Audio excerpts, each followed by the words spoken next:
When you find yourself trapped in emotion, when you're just feeling so much from what you've seen, from what you perceive, or just what's going on with the story in your head, and that story in your head can be so vivid and so real, and the body can't tell the difference between reality and a thought, so it's going to create all the emotions of that.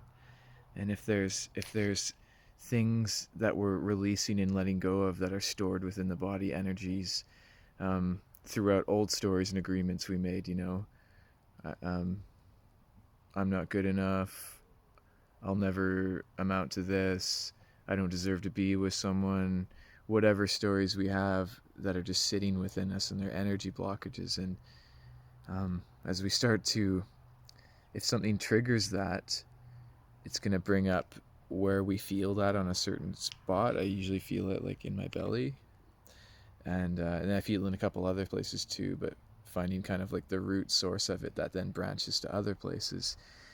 And so the main thing I wanted to say is, when this is happening, disengage everything you're doing as possible. Disengage any situations you may be in, to go back and see what's going on, because when we're stuck in emotional reaction, when we're feeding off that, it is you're fully compromised. You're no good. You're no good to anyone or anything. Like, you need to, that's a self-care alarm, like, yo, this needs to be dealt with. And the mind wants, in my mind's like, oh, you got to do this one other thing and give me a million other things to do before I assess it. And just to be like, no, like, that's the body signal. The body overrules that. um, the body overrules the imagination station. And see what's going on with it, and realize that until I get grounded again, until I'm no longer feeling such emotion and acting out of it, that it's my number one priority. It's non-negotiable, and only I can do that work. I can talk to people about it, sure, but only I can get in there, feel it, and release what needs to be felt. And it's awesome when you do. But almost not listening to the mind when I'm feeling something come up, and then it tells me I don't have time to deal with it and I should go deal with something else. And like almost like a little trap where you want to run from the rawness of it, but it's actually like, you only feel it because it's there.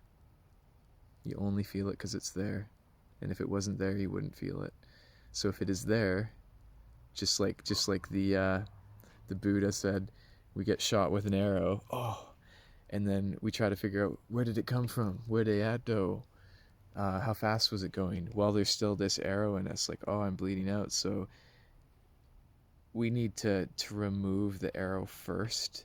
That's the self-care, that's the priority. Be like, okay, I'm feeling this, it's arrow time. There's no time for this other stuff like my grocery list or what I need to do today. No, arrow is in me, arrow needs to come out, priority.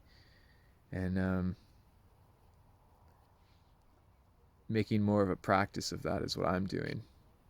And realizing it's just so important now too. The arrow is so visible now. It's something I can't even ignore. It's like, oh shit, this is shutting my shit down. This needs to be assessed, because I'm not, like, I can't function like that. So yeah, juicy. So I just wanted to share that, and I hope you have a wonderful day. And you know, doesn't matter where that arrow came from. The mind will make up a million different scenarios. It's still in you, and it needs to be felt and released.